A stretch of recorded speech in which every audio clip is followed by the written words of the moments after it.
बिस्मिल्लाहिर्रहमानिर्रहीम। अगर आप कम से कम मैट्रिक पास हैं तो वीडियो आपके लिए है। गवर्नमेंट ऑफ पाकिस्तान की जानब से जूनियर क्लर्क की सरकारी नौकरियों का ऐलान किया गया है। पूरे पाकिस्तान से मर्दों खवातीन अप्लाई कर सकते हैं। अगर आपकी सिलेक्शन हो जाती है तो माहाना सैलरी तकरीबन 55 से 60,000 रुपए मिलेगी। रिक्वायरमेंट्स क्या हैं, कैसे अप्लाई करना है, इस वीडियो में मुकम्मल तफसील आप लोगों के साथ शेयर करूंगा। वीडियो को लाइक करके एजुकेशन अपडेट्स को सब्सक्राइब कर दें ताकि मजीद नौकरियों की मालूमात सबसे पहले आप लोगों तक पहुंच सकें। तो चलिए व्यूअर चलते हैं एडवर्टाइजमेंट की जानब। स्क्रीन पर आपको एडवर्टाइजमेंट नजर आ रही होगी। गवर्नमेंट ऑफ पाकिस्तान की जानब से मिलिट्री इंजीनियरिंग सर्विसेज की जानब से सरकारी नौकरियों का ऐलान किया गया है और यहाँ पर आप देख सकते हैं कि दो लाइनें मेंशन है जिसमें उन्होंने ये मेंशन किया हुआ है कि एप्लीकेशन जो है वो engineer in chief branch general headquarter Rawalpindi की तरफ से अनाउंस की जा रही है।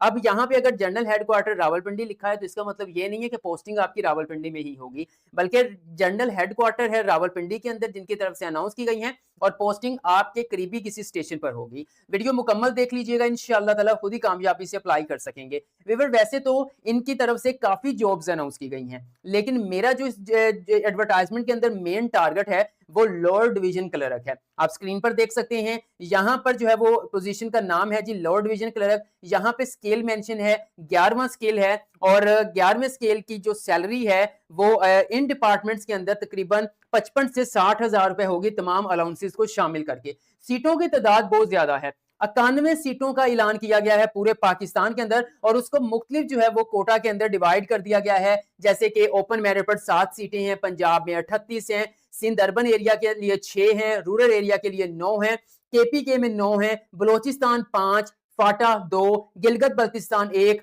आजाद कश्मीर 1, फिर डिसेबल के लिए 2 सीटें रखी गई हैं। इसी तरह पंजाब की वुमेन के लिए 4, अर्बन एंड रूरल एरिया के लिए 1-1, केपी के लिए 1, बलोचिस्तान के लिए 1, ये वुमेन जो है वो कोटा डिस्ट्रीब्यूट किया गया है। इसी तरह नॉन मुस्लिम्स के लिए भी यहाँ पर सीटें रखी गई हैं। अगर मैं यहाँ पर एज लिमिट की बात करूं तो व्यूअर्स 18 से 30 साल वाले मर्दों खवातीन लोअर डिवीजन क्लर्क जॉब के लिए अप्लाई कर सकते हैं और इसी एज के अंदर जो है वो 5 ईयर्स की जो एज रिलैक्सेशन है, जनरल एज रिलैक्सेशन है, उसको ऑलरेडी शामिल कर दिया गया है। यानी कि अगर आपकी एज 18, कम से कम 18 और ज्यादा से ज्यादा 30 साल है तो आप लोअर डिवीजन क्लर्क जॉब के लिए अप्लाई कर सकते हैं। उसके बाद यहाँ पर अगर क्वालिफिकेशन की बात करें तो मैट्रिक आपकी कम से कम तालीम होनी चाहिए, 10 ईयर्स एजुकेशन मैट्रिक, चाहे आर्ट्स है, साइंस है, कंप्यूटर साइंस है, कोई भी है। लेकिन अगर आपकी 10 ईयर्स एजुकेशन है और उसके साथ साथ आपकी जो टाइपिंग स्पीड है वो मिनिमम 30 वर्ड्स पर मिनट है तो आप लोअर डिवीजन क्लर्क जॉब के लिए अप्लाई कर सकते हैं। अब यहाँ पर कुछ लोगों का या कुछ स्टूडेंट्स का या कुछ कैंडिडेट्स का क्वेश्चन होगा कि मैट्रिक तालीम है, बल्कि हमने तो बीए किया हुआ है लेकिन अभी टाइपिंग स्पीड नहीं है। तो अगर सिर्फ टाइपिंग स्पीड ना होने की वजह से अगर आप इस जॉब को छोड़ देंगे तो ये बहुत बड़ी बदकिस्मती होगी, क्योंकि मिनिमम टाइपिंग स्पीड 30 वर्ड्स पर मिनट है। तो आप अगर डेली जो है वो 2 घंटे सुबह 2 घंटे शाम को लगाएं तो इंशाअल्लाह ताला आप ये 30 वर्ड्स पर मिनट वाला टारगेट अचीव कर सकते हैं। सो नेक्स्ट यहाँ पे नोट है जी, इंडिविजुअल विद जो है वो knowledge of MS office will be preferred. हाँ, अगर आपके पास एमएस ऑफिस का नॉलेज है तो आपको तरजीह दी जाएगी। प्रेफर्ड लिखा हुआ है, ऐसा नहीं है कि जिनको एमएस ऑफिस आता है वही अप्लाई कर सकते हैं। प्रेफर्ड मतलब तरजीह दी जाएगी। उसके बाद नेक्स्ट आप देख सकते हैं, सिलेक्टेड कैंडिडेट्स जो है वो shall have to undertake 3 week basis. जब आपकी सिलेक्शन हो जाएगी तो सिलेक्शन के फौरन बाद आईटी ट्रेनिंग का 3 वीक्स का आपको कोर्स करना होगा जो NITB जो है वो सिलेक्ट कंडक्ट करेगा और आपने उसको पास भी करना होगा। ठीक हो गया व्यूअर्स। उसके बाद व्यूअर्स नेक्स्ट अगर देखा जाए और भी जॉब्स हैं, लाइक एमटी ड्राइवर है, उसके बाद माली है, चौकीदार है, सेंट्री वर्कर है, तो यहाँ पे भी अप्लाई किया जा सकता है। बहुत से ऐसे कैंडिडेट होते हैं जिनको डर होता है कि हम ओवर एज होने वाले हैं, तो वो इन छोटी दर्जा 4 की सीटों पर अप्लाई करके ओवर एज होने से बच सकते हैं। मजीद अप्लाई करने से पहले कुछ अहम चीजें आप लोगों के लिए जानना बहुत जरूरी है। सबसे पहले उन्होंने कहा जी ऑनलाइन अप्लाई होगा, आगे चल के मैं आपको बताऊंगा किस तरह से आपने अप्लाई करना है। उसके बाद यहाँ पर आप देख सकते हैं कि जूनियर क्लर्क का जो रिटन टेस्ट है, स्किल टेस्ट है, वो इन जो है वो सिटीज के अंदर होगा, पेशावर, रावलपिंडी, लाहौर, मुल्तान, कराची एंड कोयटा। ठीक है। उसके बाद नेक्स्ट जो है वो कैंडिडेट जो है वो ऑनलाइन एप्लीकेशन फॉर्म जो है वो candidate must specify exam centre in their online application form. So next यहाँ पे उन्होंने बताया हुआ है कि जो an objective type screening test है वो सिर्फ लोअर डिवीजन क्लर्क का जो है वो कंडक्ट किया जाएगा, जो 11वां स्केल है। और इसका जो सिलेबस होगा Islamic study, Pakistan study, English, general knowledge, IT knowledge and subject relevant to post along with typing test of shortlisted यहाँ, ठीक है। जो टाइपिंग पहले स्किल टेस्ट होगा, जो क्वालिफाई कर लेंगे उनका रिटन टेस्ट होगा। मेरे ख्याल में यही मेंशन है। Skill practical test will be also conducted for the post of civil. हाँ जी, स्किल्ड जो एमटी ड्राइवर है उनका जो है वो स्किल टेस्ट कंडक्ट किया जाए, मतलब ड्राइविंग के हवाले से टेस्ट कंडक्ट किया जाएगा। उसके बाद पेपर चेकिंग जो है वो कह रहे हैं OMR, ऑप्टिकल मार्क रीडर जो मशीन होती है उसके थ्रू आपका एमसीक्यू चेक किया जाएगा, ठीक है। शॉर्ट लिस्टेड कैंडिडेट्स को इंटरव्यू के लिए बुलाया जाएगा। और फिर मजीद नेक्स्ट अगर बात करें, गवर्नमेंट सर्वेंट्स भी अप्लाई कर सकते हैं, एनओसी अटैच करना पड़ेगा। और सबसे अहम चीज, अगर आप जूनियर क्लर्क की सीट के लिए अप्लाई कर रहे हैं तो 1000 रुपए का चालान पे करना होगा। सिर्फ जूनियर क्लर्क जो 11वां स्केल है उनका चालान है, बाकी जितनी भी पोजीशन उनकी कोई फीस नहीं है। सिर्फ जो है वो बीपीएस 11 जूनियर क्लर्क, जिसपे मैं जो वीडियो के अंदर मेन फोकस कर रहा हूं, जिन जॉब्स के ऊपर जिसकी सीटें 91 हैं, तो सिर्फ उनका 1000 रुपए का चालान जनरेट किया जाएगा, क्योंकि उनका स्किल टेस्ट भी होना है, उनका रिटन टेस्ट भी होना है। ऑनलाइन चालान जनरेट किया जा सकता है, बैंक अस्करी बैंक के अंदर पे किया जा सकता है, एंड आप इजी पैसा की मदद से भी पे कर सकते हैं। और 26 जून 2026 जो है वो इन जॉब्स पर अप्लाई करने की लास्ट डेट है। बैंक ड्राफ्ट, पोस्टल ऑर्डर जो है वो इसके लिए एक्सेप्टेबल नहीं है। उसके बाद मजीद अगर मैं आप लोगों के साथ बताऊं तो एज रिलैक्सेशन का यहाँ पे बताया गया है कि इन लोगों को एज रिलैक्सेशन भी मिल जाएगी। उसके बाद एज कैंडिडेट जो है 21 जून के मुताबिक जो है वो आपकी एज कैलकुलेट की जाएगी। और सबसे अहम बात ये है कि जब आपने इंटरव्यू के लिए आना है तो यहाँ पर डिटेल मेंशन की हुई है, ये तमाम डॉक्यूमेंट्स की कॉपीज, अटेस्टेड कॉपीज आपने लेकर जानी है।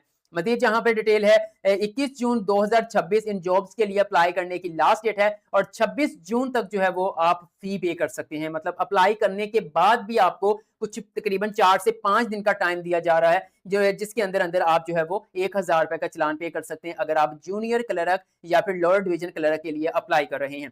बात कर लेते हैं अप्लाई किस तरह से करना है। सबसे पहले व्यूअर्स आपने इस वीडियो को लाइक करना है, एजुकेशन अपडेट्स को सब्सक्राइब करना है, क्योंकि ताकि जो भी जॉब आए वो आप उसकी अपडेट मिस ना कर सकें, फौरन आपको नोटिफिकेशन मिल जाए। तो व्यूअर्स आप मोबाइल यूजर्स हैं, पीसी यूजर्स हैं, ब्राउजर आपने ओपन करना है। ओपन करने के बाद आप यहां पे आकर लिखेंगे MES स्पेस जॉब्स। MES का मतलब है मिलिट्री, ठीक है, यह जो मैंने आगे बताया था आपको मिलिट्री, एक मिनट दोबारा मैं आपको देखना, इंजीनियरिंग सर्विसेज, ठीक है। मैं यहाँ पे MES जॉब्स के ऊपर क्लिक करता हूं, मेरे सामने पहला लिंक आता है MES job portal military engineer services, इसके ऊपर आपने क्लिक करना है। आपके सामने इस तरह से एक पेज ओपन हो जाएगा। एडवर्टाइजमेंट को डाउनलोड करना है तो जॉब एडवर्टाइजमेंट के ऊपर क्लिक करेंगे तो इस तरह की एडवर्टाइजमेंट आप लोगों के सामने ओपन हो जाएगी। सेकंड नंबर पे गाइडलाइंस हैं अप्लाई करने के हवाले से कि आपने किस तरह से अप्लाई करना है। आपको नहीं पता अप्लाई करने का तो आप गाइडलाइंस के ऊपर क्लिक करके भी यहाँ पे डिटेल देख सकते हैं, उन्होंने स्टेप बाय स्टेप बताया कि आपने किस तरह से ऑनलाइन अप्लाई करना है। अगर आप अप्लाई ऑनलाइन के ऊपर जाते हैं तो यहाँ पे आप जाएंगे तो यहाँ पे लिखा हुआ है apply for NG, apply for RTE। यहाँ पर जो ब्लू बटन है जिसपे लिखा हुआ है अप्लाई फॉर NG से मुराद है नॉन गजेटेड स्टाफ, मतलब इसमें टेक्निकल जॉब्स नहीं होंगी। और सेकंड नंबर पे है RTE स्टाफ, तो ये कौन सा होता है, रेगुलर टेम्परेरी इस्टेब्लिशमेंट, यानी कि इसके अंदर टेक्निकल वर्कशॉप मेंटेनेंस के हवाले से पोस्टें आ जाती हैं। जो ऊपर आपका NG है इसमें जो है वो आर्म, सिविल, नॉन गजेटेड पोस्टें शामिल होती हैं। फॉर एग्जांपल मैं अप्लाई फॉर NG के ऊपर क्लिक करता हूं तो यहाँ पे आ जाएगा आपका एप्लीकेशन फॉर्म, 5 स्टेप्स के अंदर आपने इसको कंप्लीट करना है। आपका शनाख्ती कार्ड नंबर आएगा, आपने डोमिसाइल सिलेक्ट करना है, पंजाब से हैं, कहां से हैं। उसके बाद आप डिस्ट्रिक्ट सिलेक्ट करेंगे, जो भी डिस्ट्रिक्ट आपका बनता है। जेंडर आप मेल है फीमेल है वो सिलेक्ट करना है। रिलीजन आप मुस्लिम है नॉन मुस्लिम है वो मेंशन करना है। डिसेबल है तो यस अदरवाइज नो के ऊपर क्लिक करेंगे। और यहाँ पे जो भी कोड लिखा आ रहा है बिल्कुल सेम टू सेम जो है वो आपने इस तरह से टाइप करके नेक्स्ट बटन के ऊपर क्लिक करना है। नेक्स्ट हमारे पास सेकंड स्टेप ओपन हो चुका है, पोस्ट अप्लाइड फॉर, किसके लिए अप्लाई करो, लॉर्ड डिवीजन क्लर्क, ये सारी मौजूद है। मिसाल के तौर पर लॉर्ड डिवीजन क्लर्क के लिए। उसके बाद आपने यहाँ पे डेट ऑफ बर्थ मेंशन करनी है, आपकी डेट ऑफ बर्थ क्या है, क्या आप जो है वो ऐसे सिविल सर्वेंट जो है वो एम्प्लॉय के बेटी या बेटे हैं जो ड्यूरिंग सर्विस फोत हो गए थे, ठीक है, तो वो आपने मेंशन कर देना है, ठीक है। या बेवा का जिक्र है इसको आपने रीड कर लेना है साथ साथ। डू यू बिलोंग टू यहाँ पे स्केड्यूल कास्ट बुद्धिस्ट कम्युनिटी करते हैं तो यस अदरवाइज नो के ऊपर क्लिक करेंगे। Are you in government service, retired arm forces, अगर आप गवर्नमेंट एम्प्लॉय हैं तो यस करेंगे, आप रिटायर्ड आर्म फोर्स है तो वो करेंगे, अदरवाइज आप इसको स्किप करेंगे। ये करने के बाद थोड़ा सा स्क्रॉल डाउन करके आप नेक्स्ट बटन के ऊपर क्लिक करेंगे। उसके बाद नेक्स्ट व्यूअर थर्ड स्टेप आ जाता है। सबसे पहले यहां पर आपने चूज फाइल के ऊपर क्लिक करके अपनी पासपोर्ट साइज की फोटो यहां पे अपलोड करनी है, अपना मुकम्मल नाम बताना है, मुकम्मल फादर का नाम बताना है, आप अपना एड्रेस ऐड करेंगे, अगर वो एड्रेस आपका सेम है तो यहां पर सेम ऐड कर देंगे।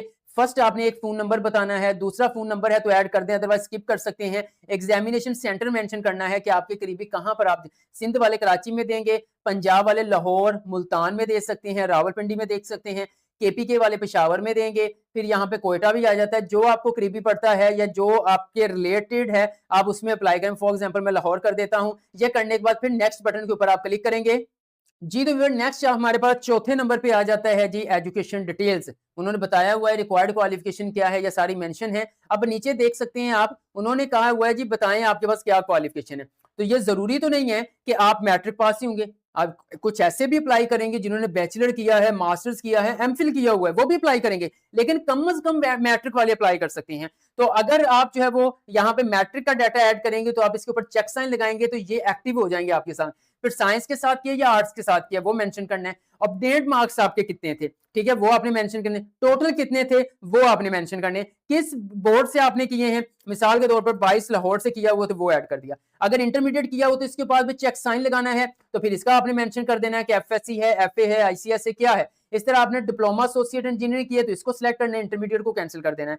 फिर आपने बैचलर किया हुआ है, मास्टर किया हुआ है, जो भी एनी अदर क्वालिफिकेशन को डिप्लोमा आपने किया हुआ है एमएस ऑफिस के हवाले से, आपने कुछ भी, ठीक है, जैसे कि और कुछ लोगों ने ओएमसी किया होता है, ऑफिस मैनेजमेंट कोर्स, ठीक है, उसमें भी नंबर कुछ इस तरह से होते हैं 100 में से जो पुराने होते हैं। फिर कहां से किया है, नेवटा से किया है, टेवटा से किया है, वो आपने बता देना है। ये करने के बाद व्यूअर्स थोड़ा सा स्क्रॉल डाउन करके आपने नेक्स्ट बटन के ऊपर क्लिक करना है।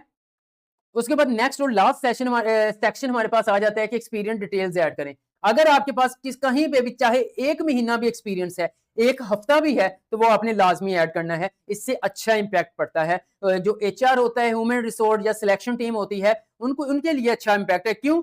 क्योंकि वो समझते हैं कि ये बंदा मार्केट में रहा है, कुछ ना कुछ तो इसको जो है वो मतलब थोड़ी सी तरजीह दी जाती है। अपॉइंटमेंट फॉर एग्जांपल आप कहीं पर क्लर्क ही लगे हुए हैं तो क्लर्क मेंशन कर दें। ऑर्गेनाइजेशन प्राइवेट है, गवर्नमेंट है, सेमी गवर्नमेंट है, वो आपने मेंशन करनी है। कब से लेकर कब तक आप कर रहे हो, मिसाल के तौर पर आप चाहे 1 महीना है, 2 महीने हैं, साल किया हुआ है, वो आपने ऐड कर देना है। ठीक है, उसके बाद यहाँ पर देख सकते हैं यहाँ पर जो अगर आपकी जॉब चल रही है तो फिर कंटिन्यू करके ऊपर आप ऐड एक्सपीरियंस के ऊपर क्लिक करेंगे।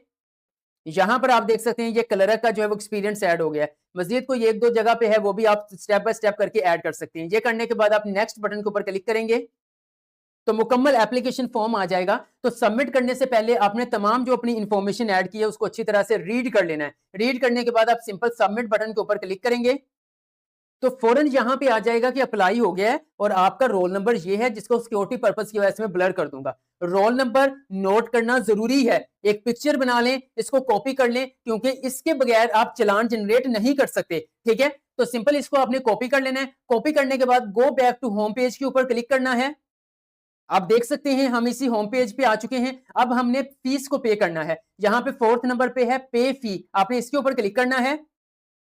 अब पूछा जा रहा है कि फीस किस ऑप्शन के साथ आपने पे करनी है, मतलब जो आपकी फी है वो आपने कौन से ऑप्शन में पे करनी है। मिसाल के तौर पर आप इजी पैसा की मदद से फी पे करना चाहते हैं या फिर आप बैंक की मदद से जो है वो फी पे करना चाहते हैं। देखें, अगर आप इजी पैसा की मदद से अपना चालान पे करना चाहते हैं तो आप ग्रीन पहले वाले सेक्शन के ऊपर क्लिक करेंगे। आप देख सकते हैं वो कह रहे हैं जी रोल नंबर यहां पे मेंशन करें, अपना शनाख्ती कार्ड नंबर मेंशन करें, इजी पैसा मोबाइल नंबर मेंशन करें, वेरिफिकेशन कोड मेंशन करें, पे थ्रू इजी पैसा, फिर आपने इसके ऊपर क्लिक कर देना है। तो देन आपके सामने इस तरह से आ जाएगा कि please wait, your payment is processing, don't close the window. ठीक है, अब मेरे मोबाइल के अंदर जो है वो एक नोटिफिकेशन आ चुका है और यहाँ पे उन्होंने, मैं स्क्रीनशॉट भी यहाँ पे ऐड कर दूंगा, वो कह रहे हैं कि आप इस तरह से अप्लाई कर रहे हैं और आपकी फीस इतनी है, 10 रुपए का जो है वो साथ में जमा 1 रुपए जो है वो आपका टैक्स हो गया।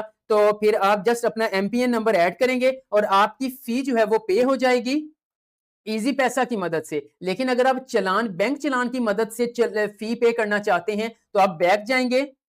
सिंपल व्यूअर्स, आप ब्लू बटन है प्रिंट चालान, आप इसके ऊपर क्लिक करेंगे। बिल्कुल सेम तरीके से आपने अपना रोल नंबर लिखना है, शनाख्ती कार्ड नंबर लिखना है, वेरिफिकेशन कोड लिखना है और सबमिट बटन के ऊपर क्लिक करना है। जब मैं चालान जो बैंक का चालान है वो डाउनलोड करने की कोशिश करता हूँ तो वेरिफिकेशन कोड नॉट वेरिफाइड जो नीचे कोड आता है, कैप्चा आता है, शायद उसमें मिस्टेक हो रही है। जब आप इसको केयरफुली वेरिफिकेशन कोड को यहाँ पे ऐड करके सबमिट के ऊपर क्लिक करेंगे, चालान आपके पास पीडीएफ फॉर्म में आ जाएगा। आपने उसका प्रिंट ले लेना है। अगर फिल करने वाला हुआ तो फिल कर लीजिएगा। अदरवाइज वैसे ही डाउनलोड करके, ठीक है, उसका प्रिंट लेके उसको आप जो है वो अस्करी बैंक के अंदर पे कर सकते हैं। यहाँ पे देखिए मेंशन किया हुआ है अस्करी बैंक के अंदर आप पे कर सकते हैं या फिर इजी पैसा की मदद से 1000 रुपए का चालान पे कर सकते हैं। 26 जून 2026 जो है वो चालान पे करने की आखिरी तारीख है और इन जॉब्स पर ऑनलाइन अप्लाई करने की आखिरी तारीख 21 जून 2026 है। इन जॉब्स के हवाले से अगर आपका कोई क्वेश्चन है कमेंट सेक्शन में पूछ लीजिएगा, आपको गाइड कर दूंगा। वीडियो अच्छी लगी है तो लाइक कर दें, एजुकेशन अपडेट्स को सब्सक्राइब करके बेल आइकन को प्रेस कर दें ताकि मजीद नौकरियों की मालूमात सबसे पहले आप लोगों को मिल सके। दुआओं में याद रखिएगा। अल्लाह हाफिज।